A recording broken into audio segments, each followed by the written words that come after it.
When choosing a kayak, there are lots of choices to begin with. You have to decide, do you want a recreational kayak? Do you want a touring kayak or sea kayak? Do you want something that's a sit on top or a sit inside?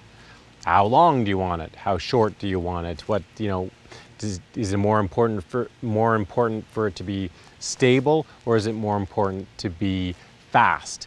Lots of choices to make, but oftentimes people don't think about some other key questions, which are, how are you going to get this thing around? How are you going to transport it? And where are you going to store it? What about traveling? Do you want to travel with your kayak? And those questions can quickly lead people to a folding kayak, because a folding kayak packs down into a golf bag sized bag, and they can be stored very easily in apartments. If you don't have a garage, you just don't have the space. They can be thrown into the back of a car, almost any vehicle. You don't need roof racks, you don't need a trailer, anything like that. And you can fly with them. You can take them on your vacation. So for a lot of people, folding kayaks make a whole lot of sense. Now, are they worth it? They tend to be a little bit more expensive. Not a lot more expensive. Well, and I should rephrase that. They start at a higher price point than other types of kayaks. But that being said, a carbon Kevlar touring kayak is going to be as expensive, or probably more expensive, than a folding kayak. So it's not out of reach. You're looking at probably around $2,500 to $3,000. Now, honestly, I used to think folding kayaks were kind of gimmicky. I really didn't give them a second thought. But once I actually tried a track kayak, I realized that you can get a folding kayak with almost the same performance as a fixed shell kayak. And in fact, there's even some benefits of the folding kayak beyond its transportability and the fact that it packs down so small. So, with that being said, I think the best thing to do is, a lot of people, when I put together the track kayak on the shoreline, wherever I am, invariably I get people walking up and watching and going, whoa, that's cool. I've never seen that before. I've heard of kayaks that fold down, but I didn't know how they worked. And so what I'm going to do is I'm going to walk through how the assembly of a track kayak works. Now, this is the track kayak. This isn't how all folding kayaks work, just the track kayak. But the track kayak, in my opinion, is the leader in folding kayaks, and so it's a good one to start with. So this is a bagged up track kayak. In here, you've got I'm not sure exactly how long, 16 and a half foot touring kayak. That's pretty cool. It weighs probably about 50 pounds plus or minus, so you can get it around pretty easy. The bag has wheels on it, and that makes it easy to get around. So what I'm going to do, I'm going to put it together, and I'll stop along the way and show you the key points of assembling a kayak like this.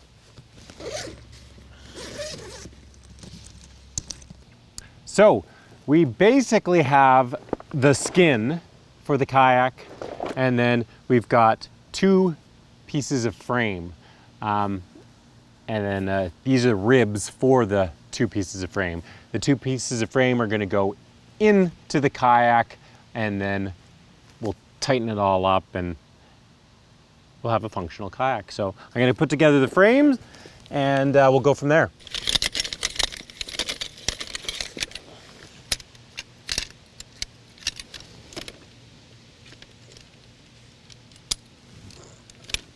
They snap together like some tent poles. And now we use these ribs to give the frame structure.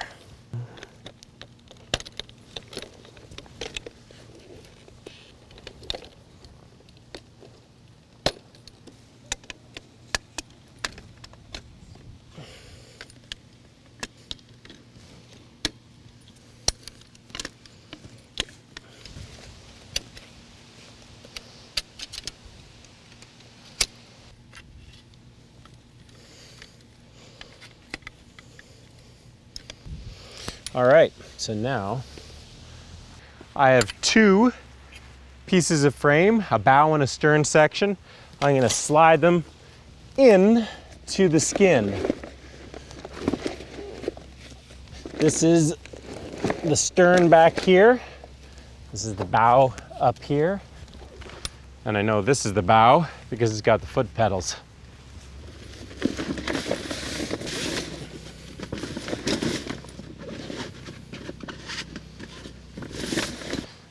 And the stern.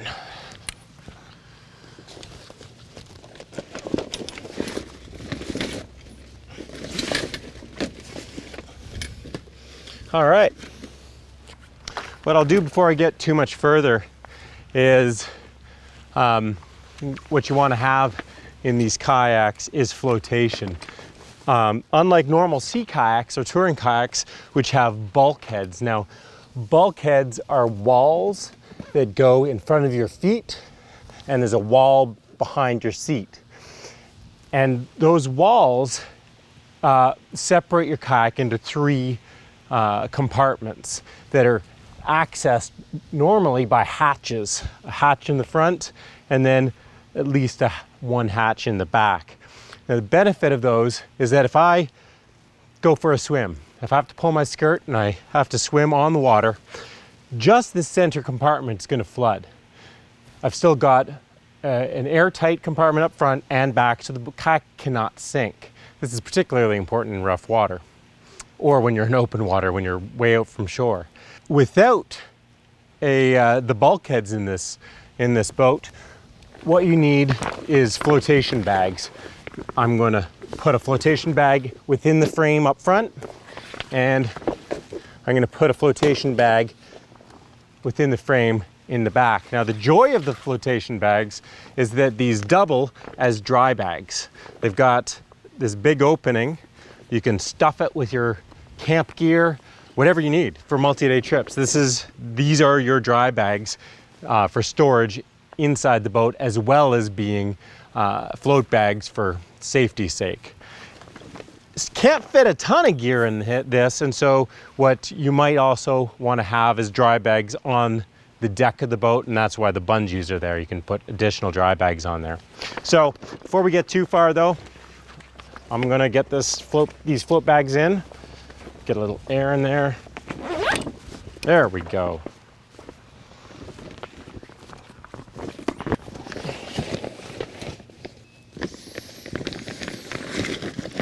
Because you don't need to pump it all the way up. You just need to get enough in there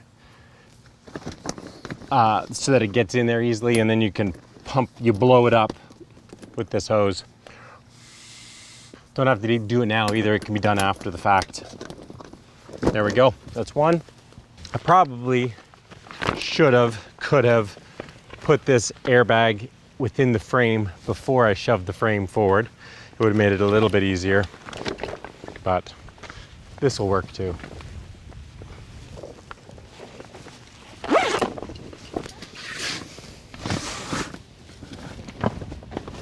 There we go. Just get it ahead of the feet, and then you can fill it up. Now I'm putting the cockpit combing on. And so next, now that I have the two pieces of frame in the skin, what I need to do is I need to push those pieces of frame out into the ends of the skin to tighten this whole thing down. And that's where the hydraulic jacks come into play. There's 3 hydraulic jacks that I'm going to put in here. Here's one. There's 3 exactly the same. And they're color coded so you know which end goes forward. The blue frame is up front, so the blue end goes up front. The red frame, you can see here, the red end goes into that, so you don't have to figure out what end goes where. So there's 2 hydraulic jacks on the side wall, and then there's one on the keel line on the very bottom center of the kayak. And once I put these in, I'm going to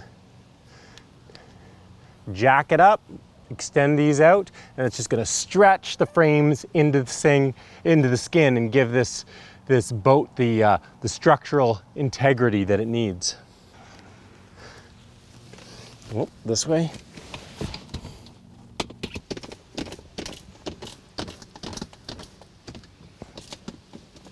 Bingo. So now, bring it all together. These side pieces clip in and go into the hole. Boom. Close the keeter. It's hot. Now the seat just slides into these side pieces. Back band clips here, and then the back band goes around the side pieces and clamps there. Now all I need to do is attach the bungees.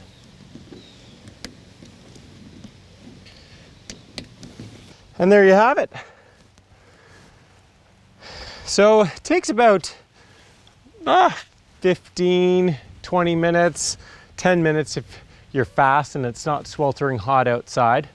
But 15 minutes or so, you've got yourself a 16 and a half foot sea kayak from something the size of a golf bag.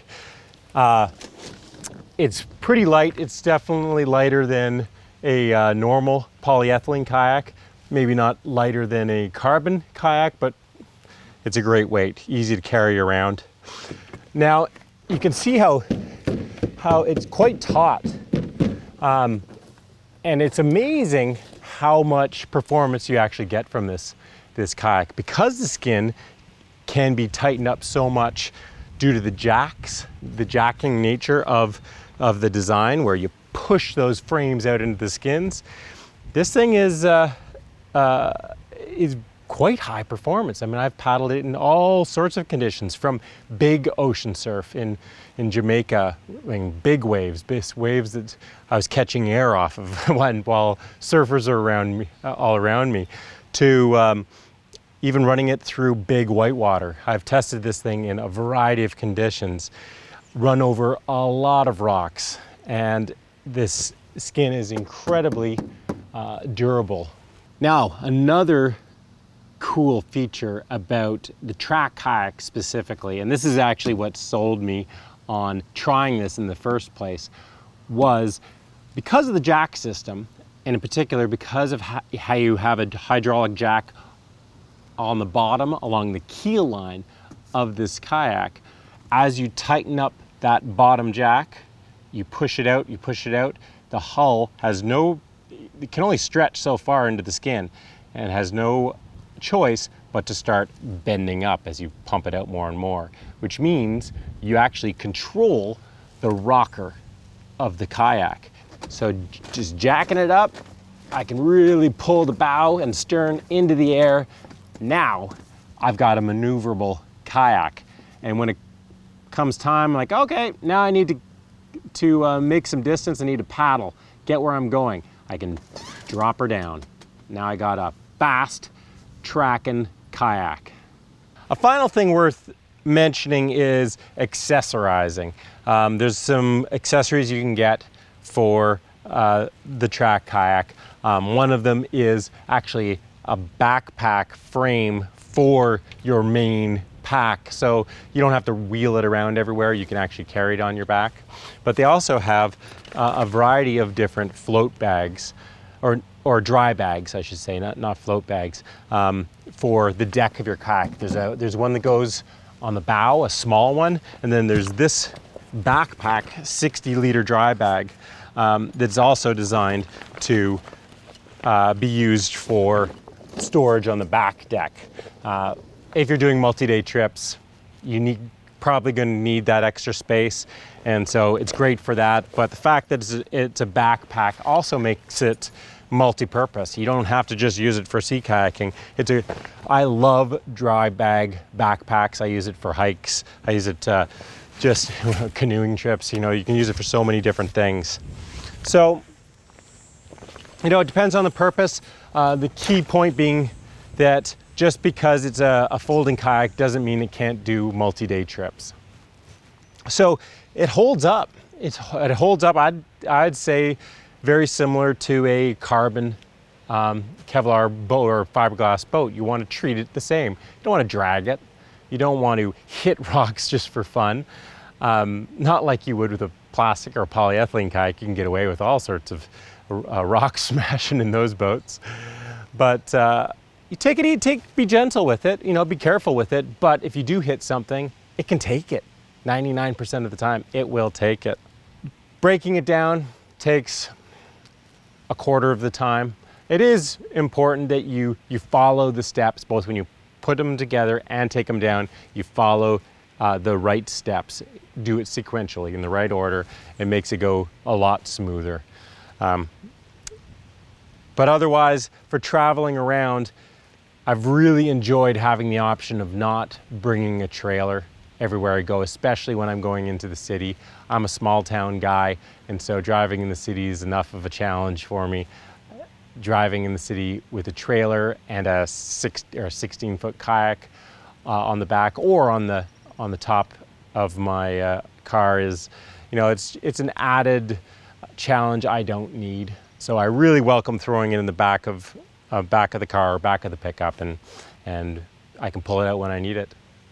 So are folding kayaks worth it? Well, it depends what you want, depends what you need, depends what your limitations are and where you live, and whether you want to travel with your kayak. I love being able to travel with the kayak. I've taken it all around the world, and it's nice to have that option. That's it for me. Ken Whiting, PaddleTV. I hope you enjoyed this video. If you did, give it a big thumbs up. And do subscribe to PaddleTV if you haven't already. And stay tuned for more paddling tips and tricks. And check out the Paddle Tales series, where I put the track kayak, this actual track kayak, to the test in a variety of the world's top paddling locations on bona fide paddling adventures. The link is in the description box below. I hope you enjoy it.